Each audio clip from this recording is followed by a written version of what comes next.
Good morning, everyone. It's Craig Studnicki from ISG and Related ISG, reporting to you this morning with our Q3 updates of the Miami report. But from Mr. C in Miami Coconut Grove, look at this magnificent view we have in the background. It's been another interesting quarter. I'm about to show you some very interesting results that may surprise most of you. I'm really excited, though, because in a few minutes, I'm going to be accompanied by Mayor Francis Suarez, who will talk to all of us about his vision of Miami and where he thinks Miami's going, and more particularly, what he did to convince 122 companies to relocate their offices here in South Florida.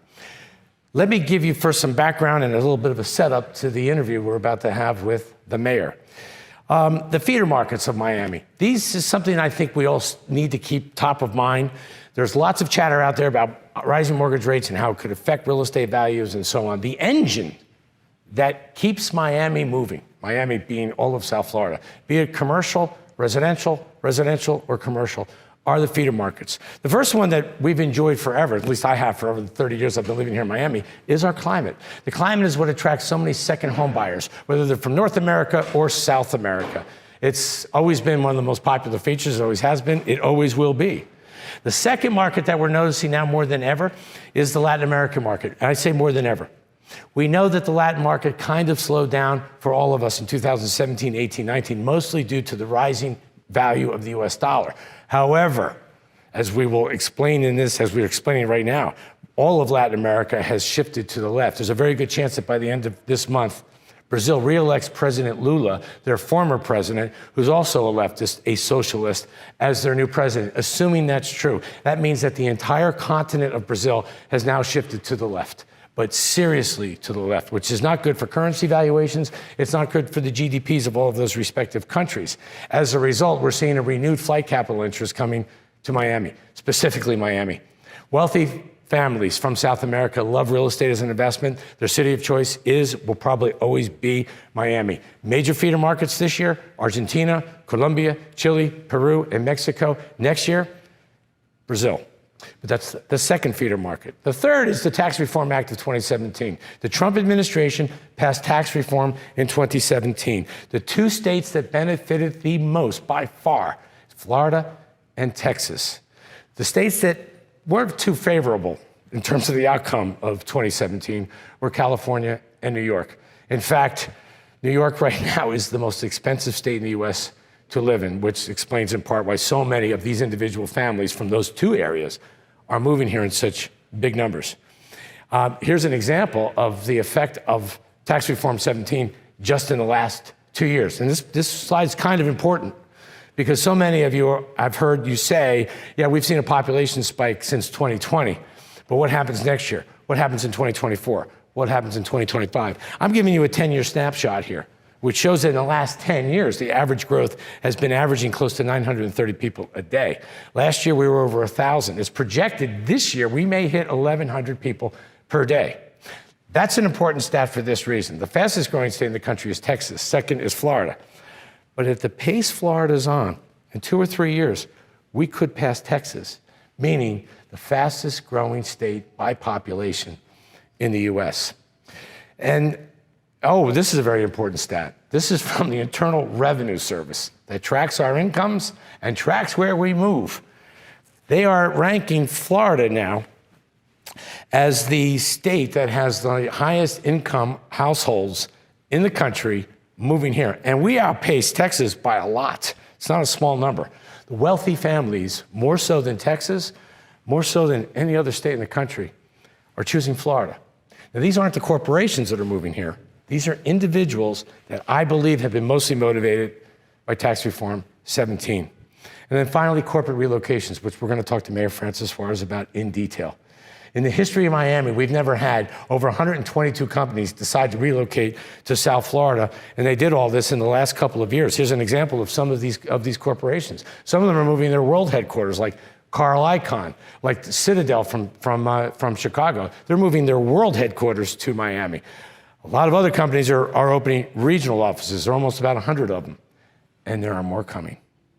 Why don't we just take a minute and enjoy Mayor Francis Suarez's point of view on what he told these companies, how he sold Miami and convinced them to relocate major operations, major business considerations to Miami.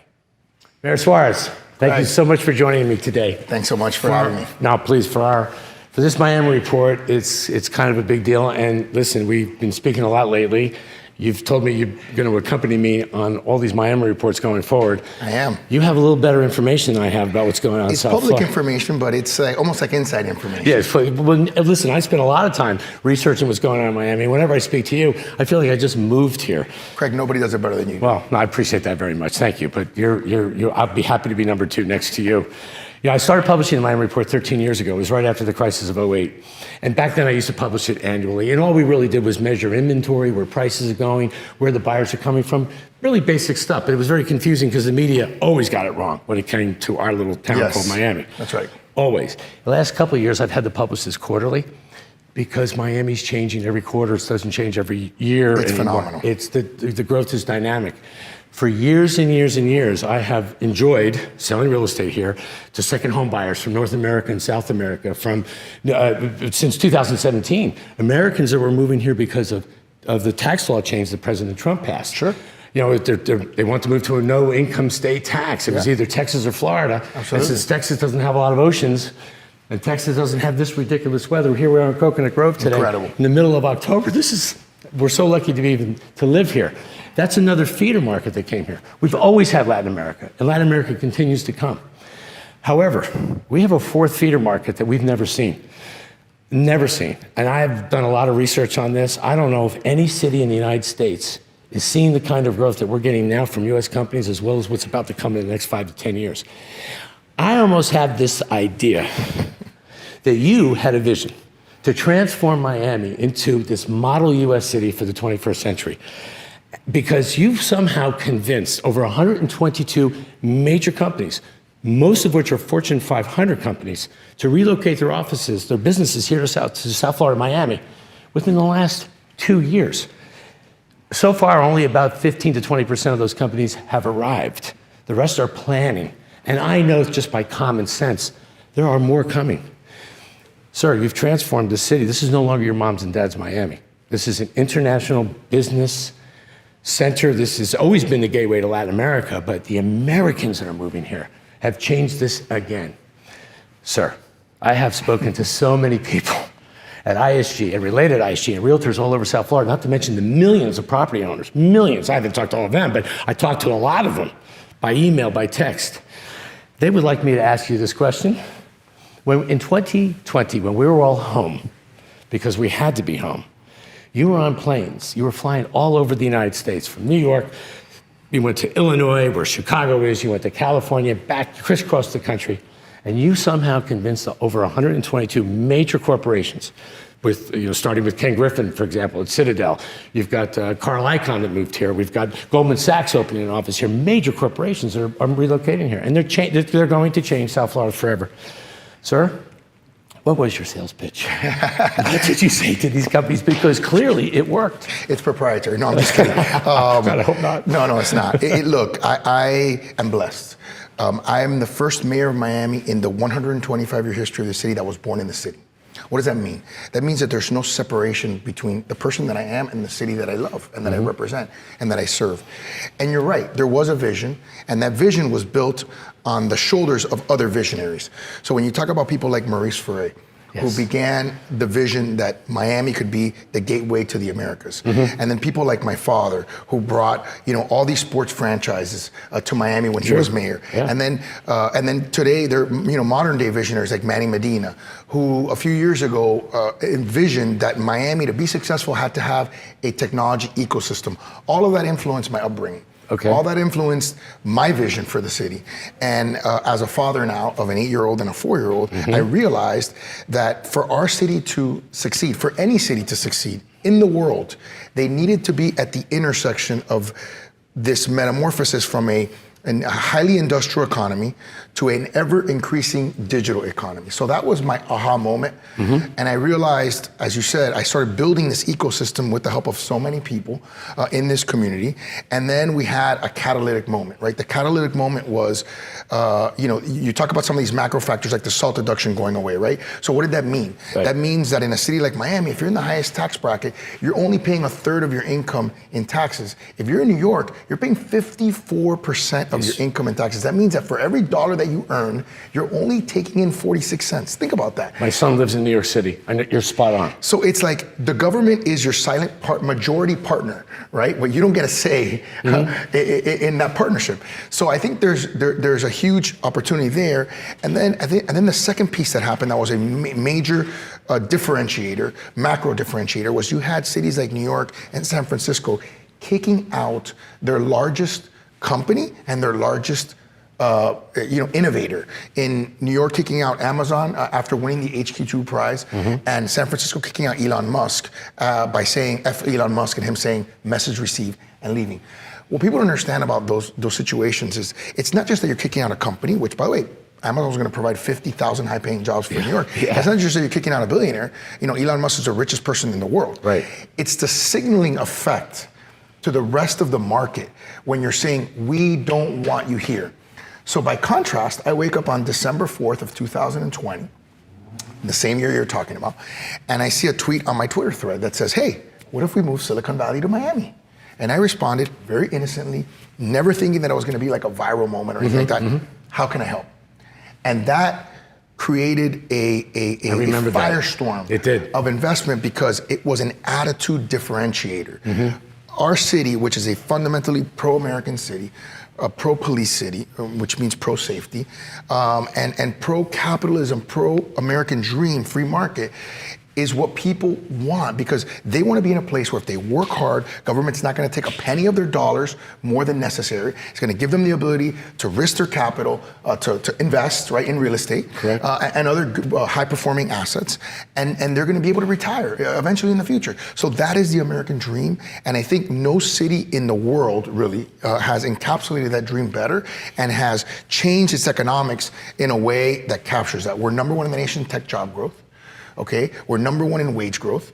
We have a 1.4% unemployment, and we've moved. Is that low? 1.4%. Oh my gosh! According to Bloomberg. Okay, no, I'm sure it's true. Because by the way, finding good people is impossible. Impossible. Right. And we've moved $2.5 trillion of assets under managed companies to Miami in the last 30 months. $2.5 trillion. That's a number I was trying to find. Thank you for giving me. That is an enormous number. Enormous amount of people. And also, as you and I touched on a few weeks ago. When cities are starting to feel as vibrant and as vital as Miami now is, especially with all these new wonderful young people coming here, what's happening with crime in Miami? Well, what we've done again is a counter narrative to what other American cities have done. While other cities get into this crazy defund police movement, we did the exact opposite. We lowered taxes to the lowest level in recorded history. In my last budget, I lowered taxes to the lowest level. So while other cities are raising taxes in this sort of tax death spiral, we actually lowered taxes.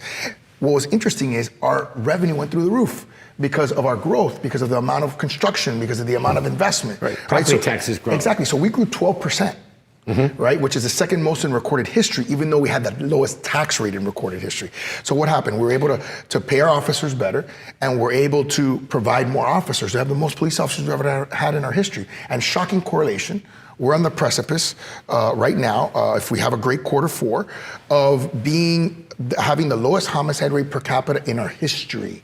Shocking stat. Shocking correlation. It's a shocking statistic because it's a counter narrative to what's happening in other urban American cities across the country. Well, yes. I know you've gotten kind of close with Mr. Griffin of Citadel. Yes. His decision to move his world headquarters here was no small thing. No, but Chicago hasn't been a very friendly city to a lot of people, unfortunately. That's sad for Chicago because it's a great city. It is. But you were able to convince them that here your employees won't have to go to work looking over their shoulder. Yes. This is Miami. We also touched a little bit on real estate taxes. Yeah. You were able to throw the residents of the citizens of Miami a little bone recently. That's right. You were able to reduce taxes. We did, and I think again it's my spike the ball moment, right? Like we're winning, and I'm spiking the ball because I want the narrative to be, hey, we care about you. And I think a lot of cities are not they're not projecting that message. And I think what we're projecting is, we care about you. We want to have the lowest taxes ever. And guess what? Next year, if I can reduce taxes again, I'll reduce taxes even lower. Government is not created to subsist and to exist. Government provides a service. And once it's done, it shouldn't require a penny more of your money. It can't solve every problem. We just did a phenomenal thing, recently, which is we started the Venture Miami Scholarship Fund, where every single kid in Miami that's eligible for a Pell Grant will go to college to get a STEM degree for free at FIU, University of Miami, Florida Memorial, and Miami-Dade College. So we're empowering people to get the kind of educations that will match the jobs that we're bringing, because we're #1 in the nation in tech job growth. Can you imagine Miami #1 in the nation in tech job growth? I can, but sometimes when I say that, whether I'm in South America, it gets you excited. I can tell. I do. No, Look I how do. excited you get. No, this is the most exciting city in the United States right now. It is. And It by is the way, great. you travel more than I do, but whenever I travel outside Miami, it's usually for business. Yeah. My son and daughter both live in New York, so when I go visit them, that's social. But wherever I am, whether it's New York or South America, when someone asks me, "Where do you live?" it's like I give them a 3 to 4 second pause, 1,200, and I say, "I live in Miami." And I almost say it just like that, nice and slow. Their eyes light up. They've got this smile, and I can't tell if they're happy for me or jealous. Right. Well, it's probably a combination. And I can tell you, the Miami Miracle, what I call the Miami Miracle, this transformation story, has resonated in the Middle East, South America, everywhere. And when you talk about what was this vision for Miami? How do we change this Miami? I realized that that the world is changing rapidly, and I came up with this concept called capital of capital. And the concept means that as jobs become more decentralized because you have remote work, there's still going to be a central point, a central hub where capital will aggregate and where capital decision deployments will be made. And I think increasingly it's going to be Miami. Why? Not just because of our tax structure, not just because we want it and we invite it in and other cities are pushing it out, but we're also geographically right in the center of 5 mega markets. New York, Silicon Valley, South America, the Middle East, and Europe. And none of those markets are any closer to the other than we are to all of them. And that gives us a great geo-position, which allows us to sort of graduate from this great brand of being sort of the capital of Latin America. But I think as I project into the future, my vision is that Miami will be one of a handful, whether it's a dozen or half a dozen, truly global cities. And those are cities that are going to be at some level recession-proof. Well, speaking of recession-proof, there's a lot of chatter out in the world, especially here in South Florida particularly, because that's where I live and do business, that mortgage rates went up this year and real estate sales are slowing down. And in fact, I think prices may go down. Okay. We talked about these feeder markets. We have Latin America. We've always had Latin America. We have now this new American influx of individuals that are moving here because of what happened with Tax Reform 17. Right. Florida and Texas being the two big winners. We have we now have these 122 companies coming here, and most of which have not arrived yet. They're Americans, and they want bigger houses. They want bigger condos. It's 10 years ago, I could sell 1-bedroom condos all day long in Miami, particularly when I was in South America. Today, it's kind of tilted more towards the 2s and 3s because people are moving here permanently. So despite what's happened with mortgage rates this year, and despite all the talk about a recession, a recession with ridiculously unemployment rate, the average price of the average condo, the average price of the average house in South Florida this year is up about 15% more than it was last year being the most significant year we've ever seen in real estate appreciation in the United States, not just South Florida. Right. Secondly, we have noticed that realtors, they have this thing called days on the market. Right. So if I list your house, does it take 90 days, 120 days before I get a contract? Last year it was 90 days. People thought it was like 2 weeks. No, it was really 90 days. Year before that, 90. Year before that, 90. This year it fell to 60. So what we've seen, despite all the chatter about high interest rates in a recession, I'd love your opinion on this because we've seen our prices are rising, not as fast as last year, thankfully, because frankly, a 15% increase in your house, not so bad. You'll take that all day long. Sure. A 50% increase or a 100% increase from 2020 to 21, that sounds great, but eventually that starts to slow things down as well. But despite the recession talks and mortgage rates, we're still seeing tremendous appreciation and lots of activity in the real estate market, again, despite all this conversation about recession. So do you really see South Florida, as I do, Yeah. almost recession-proof? Yeah, I do, and I'll tell you why. And I'll give you some numbers because I know you're a numbers guy and you like to hear sort of the I don't know how I numbers became one, but I did. Tell a great story. We have a tremendous amount of demand. When we looked at rental price increases, right? Miami was at or near the top, right, in terms of what we're seeing. Now, we have historic inflation, right, so that's driving prices up as well. Yes. But you would see in urban America 25, maybe 35% increases. In Miami, it was more like 45, 50% increases. So what was happening? Everybody wanted to be here.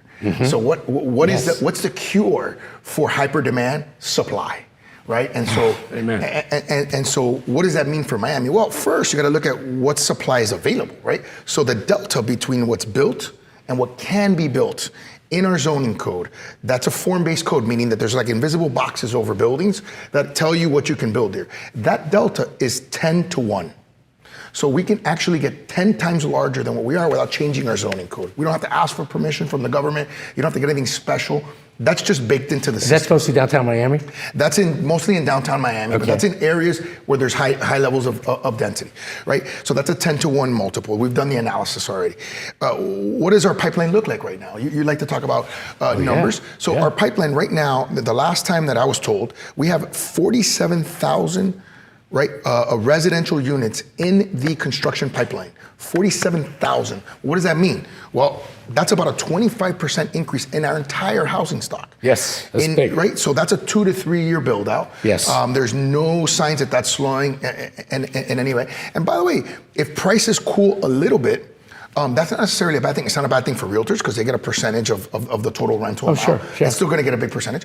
And a lot of times when people say, well, prices are going down, that's a little bit of a misnomer, right? Because a lot of it is unrealized gain, right? Like very true. It might be off a little bit from last year's all-time high, right? And significantly higher than 19. But a lot of it's an unrealized gain. Like for example, I bought my house I think in 2017. If I were to sell it today, maybe it wouldn't be worth the same amount as the top amount, but maybe it's a little less, but it is going to be a significant increase from when I bought it just 5 years ago, right? Yes. So it's a little bit of an unrealized gain dip, which by the way is also not that bad because you explained it better than I do, but I try to explain that every day to people. Okay. So, and by the way, realtors still make a lot of money on commissions, yes, they do. Obviously the city benefits because every time there's a reset, this is what people don't understand. Every time there's a reset, we don't make a lot of money in our annual taxes because A, we lower taxes, and B, there's something called Save Our Homes, which prevents you from increasing the value of the home by more than 3%. So even if the real value of the home is 15%, we're capped at a 3% growth by our property appraiser and by constitutionally, which is a good thing because it depresses the taxes for people over time. But what happens is when somebody buys, it resets at the new price. Sure, right. So even if prices are off from the high, right? These unrealized gains are off by 10 or 20%. It doesn't negatively affect the city because you're still realizing gains every time there's a transaction of 50, 60, 70%, right? So it keeps our tax base healthy, which allows me to keep reducing taxes and keep providing premium services, which is what we want to do for all our citizens. Without a doubt. And listen, what you just said about the 10 to 1 ratio, if I can say it differently, that means 90% of what could be developed right now is air. And by the way, yes, without any special approval. That's exactly right. And by the way, that's not even the second part, which is that doesn't touch commercial. So we've got multiple million square feet of commercial also in the development pipeline. So you've got some magnificent buildings that are going up. You know what I mean? On Brickell, just approved a couple of buildings on Brickell. One across from the Icon, that's from Related Miami. Right. One across the street from that from Related New York. So you've got these just iconic buildings that are going all over Wynwood, all over the design district, all over Edgewater and Midtown. So there's going to be lots of inventory to sell, and we need that. So it's great. We are going to need it. I had a meeting yesterday with a bunch of real estate agents from Mexico City, and I asked them, I was talking about the population growth of Florida, because we're the second fastest growing state in the U.S., right behind Texas. Sure. Well, then I'll tell you something. I've been following the trend lines that Athena Rosano's been providing me, and it's quite possible, not next year, but 2 or 3 years, we might take Texas. We might become, because of you, the #1 fastest growing state in the U.S. I believe it. If 90% of the FAR is still available to me, let me tell you how important that is. So these folks from Mexico City are in yesterday. And I said, does anybody know the population of Mexico City? And someone said 22 million. That's pretty close. Yeah. Anybody know the population of Sao Paulo? It's about 20 to 21. Very good. How about New York City? 10. Very How good. about Miami? You got it. Oh, God. I wish you were with me. 500,600,000. I heard, well, that's the city of Miami. Correct. I said, I'm not going to ask about the city. I'm going to ask for all of Miami. Right. 2.8. Who wants to, exactly. Who wants to take a guess? Yeah. Somebody said 10 million. Right. Someone said 7. So that capacity differential. I set you up for that. Yeah, total setup. It's under 3 million. Yeah. It's 2.7 million people. Yeah. What? They can't I believe said, it. so imagine. Yeah. I don't know how to say it's this. It's not a mega city like these other mega cities that you see around the country. Yeah, are we the biggest small city or the smallest big city? I don't know. We're the best small big city. I don't know. We are. We're the best city, period. And the available FAR in downtown, we need it. Yeah.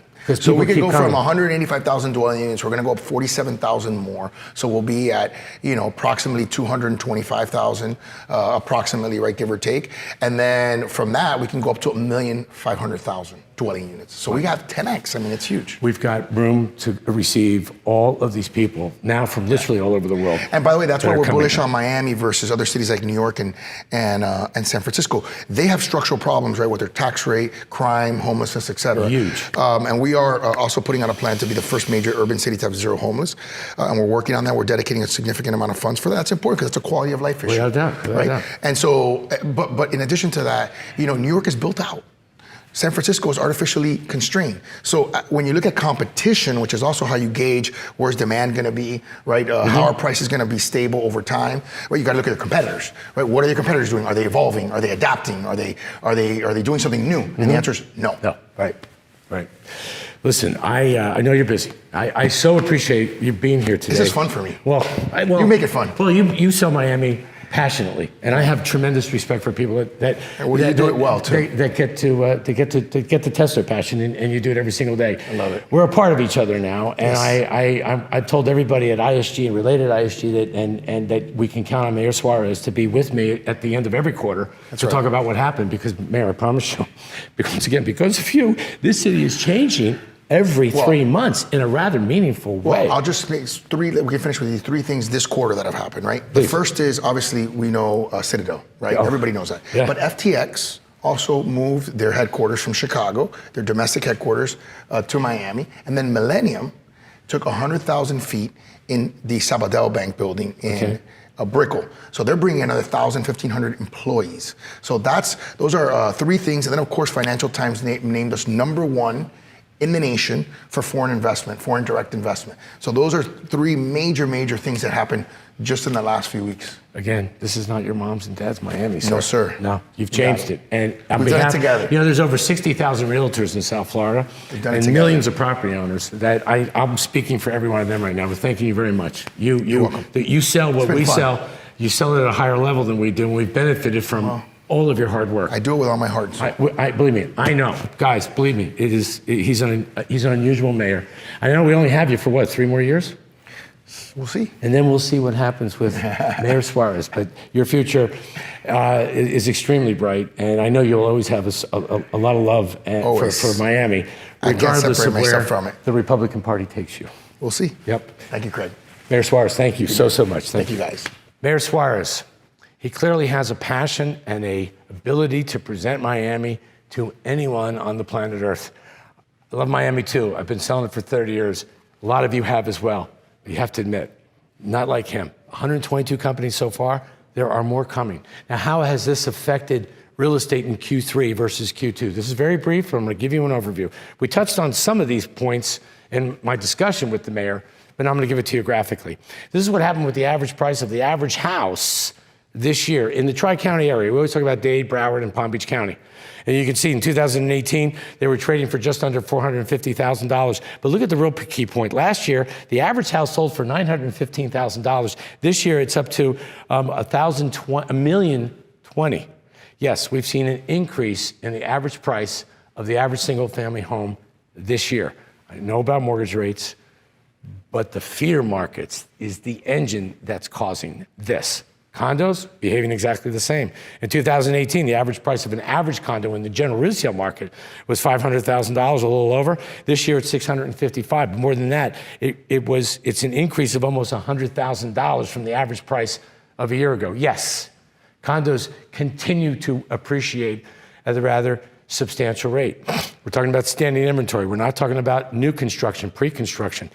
But despite all the chatter of how high interest rates, higher mortgage rates could affect real estate valuations, that's not happening here. And it's not happening mostly because of the feeder markets and because of the tight inventory that we're still trying to sell. This stat, I think, should be the real eye-opener. Last year, the average days on the market, we all know what that is, was 86 days. The year before that was 105. The year before that was 104. These are normal days on the market points, talking points, KPIs, if you will. Look what happened this year. Last year went from 86 to 53. So for less than 2 months, the typical house and condo resales this year. That means they're selling faster and for more money in 2022, high mortgage rates, than it did in 2021, low mortgage rates. So for those that are telling you, we think prices might start to decline a little bit because who knows why they're saying that, the facts say absolutely not happening. Not here in South Florida. Is there a city that's truly recession-proof? Mayor Suarez tried to touch on that. Maybe not, but if there is such a thing, it's Miami. This shows how we are with inventory at this point. Right now, we are pretty much between condos and houses. We have the same amount of inventory to sell now that we did 1 year ago. Enjoy it while we have it. We talked about these 122 companies. We talked about that feeder market of Americans that are moving here from all corners of the United States because of Tax Reform 17. These are folks that are moving here now. They need a roof over their heads now. They're not so inclined to look at pre-construction, even though pre-construction more than has its place here. They need a roof over their heads now, and that's in part what's driving the prices up. Thankfully, we have inventory to sell in Q4. Now let's go to new construction. I'll give you a brief overview of that. Right now, traditional condos, not short-term rentals, not condo hotels. These are condos that people live in year-round. There's about 32 now that have been launched. I think back in Q2, we said there were 24 or 25. We've added more. There's now a total of 5,400 condos being pre-sold here in South Florida. As you can see on this map, it's from here in Coconut Grove, north to Fort Lauderdale. 5,400. Now, none of them have really broken ground this year. Not because the developers didn't want to, and it's not because the pre-sales aren't there. Most of these projects have extraordinary sales. The problem is construction. We're still dealing with the inflationary effect on construction cost, not to mention some supply chain issues. However, I think a lot of these projects are going to break ground next year. Next year, 2023, is when we're going to see some verticality with many of these projects. However, we don't have enough. We did a 20-year delivery analysis of condos here in South Florida. Between the year 2000 and call it 2008, almost 59,000 condos got built and sold between Miami and Fort Lauderdale. Honestly, that's a little bit too much, 59,000 in a 10-year period. The next cycle, which was the last decade, we built 20,000. They all got built, they all got sold. I think that's the number we kind of need of new supply in the pipeline just to meet demand. Right now, we have 5,400. 5,400. We are way short. We don't need 5,400. We need somewhere between 20 to 30,000 condos. Remember, in South Florida, we're bordered by the Atlantic Ocean to the east, the Everglades to the west. So in order to accommodate all of this growth from this enormous population boom is to go vertical. In order to go vertical, we're building more condos, but we need a lot more of them. We need a lot more of them just to accommodate, again, just demand. Aston Martin, I've used this in Q2, and I'm going to use it again now, if I may. It broke ground literally 5 years ago, October of 2017. They are now in their 6th year of construction. Now, it's a beautiful building, a little complicated because of its wonderful architectural design. Maybe they have some mobilization issues because they're building in downtown Miami, and maybe all that kind of contributed to a little bit longer period of time to build than typically, but it's going to be finished after 6 years. The 5,400 condos that I think will break ground next year, folks, they're going to take 4, 5, 6 years to complete from next year. So what happens between now and then? I'm not talking about 2023, I'm talking about the end of this decade. If the population continues to grow at the pace that it's on, we have reasons to believe that in the next 2 or 3 years, we may surpass Texas, meaning Florida becomes the fastest growing state in the US in terms of population growth. If all of that happens, and you only have MLS that you can sell, houses and condos in the multiple listing service, resale inventory, to sell to all of these Americans and even South Americans and Canadians that are moving here, moving here, then I will tell you, as the CEO of ISG, the CEO of related ISG, there is no way prices can come down, no matter what happens with mortgage rates, because we're still back to that same issue of supply shock, which gets me to the takeaways of today's presentation. The continued population growth is only getting more dynamic because of these 122 companies. There is no city in the US that can talk about these kinds of companies coming to Miami within the last 2 years. In the Miami report, which we're going to share with all of you, you'll see the list of all the companies that are coming here. It's impressive. Common sense says there are more coming. Because of the construction issues attached to some of the gorgeous new high-rises that the developers, whether it's related, PMG, it doesn't matter which developer it is, they're trying to get started. They have construction issues. And because of that, these projects have gotten a little delayed, and they're going to take 4, 5, 6 years to build. So between the time they finish from now, the only inventory people can buy that they can move into is existing inventory. Expect prices to continue to go this way. These 122 companies, that is a variable, a game changer. That's even kind of hard for me to wrap my head around because I'm still trying to understand the long-term impact of all of these companies coming here with these families. This is no longer a vacation playground city solo.